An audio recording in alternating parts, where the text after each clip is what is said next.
Happy Palm Sunday, happy Holy Week. Wow, it's already here.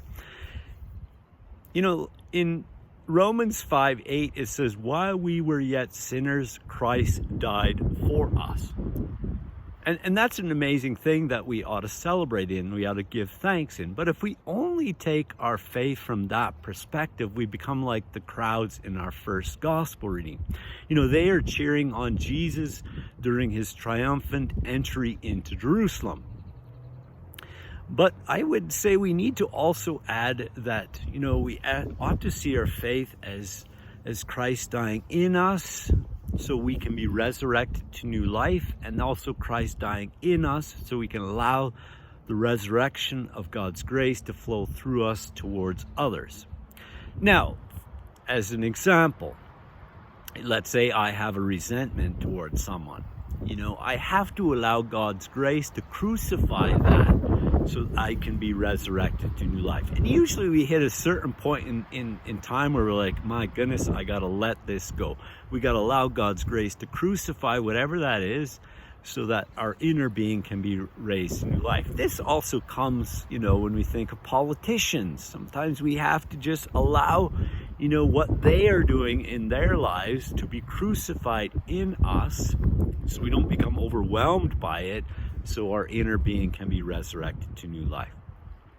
But also we ought to allow God, you know, this dying and rising of Christ to act in us, but also through us.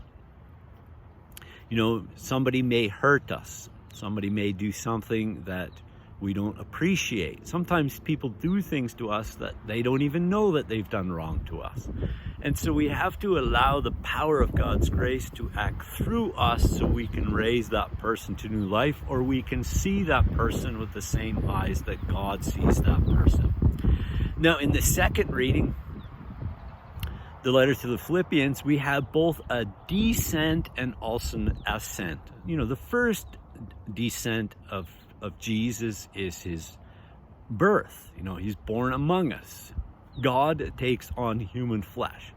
Now, this is the first act of faith for us to believe in. But then at the Last Supper, he washes the feet of the disciples. He takes on the role of a slave. And then he will accept death on a cross. Now, this was meant for slaves who had committed a crime. So he's going to accept that. And Jesus doesn't plead for his rights while he's on the cross. Rather, he shows people mercy and forgiveness. And this is the theme of Luke's gospel. And this is the way that Jesus lived out his life. And this is the way that Jesus would die, with love and forgiveness, or mercy and forgiveness. And so, but the ascent actually happens when Jesus is resurrected. And then we have the ascension, and we have Jesus at the right hand of God the Father. So in this descent and this ascent, what we have is we have victory in the death and resurrection of Christ.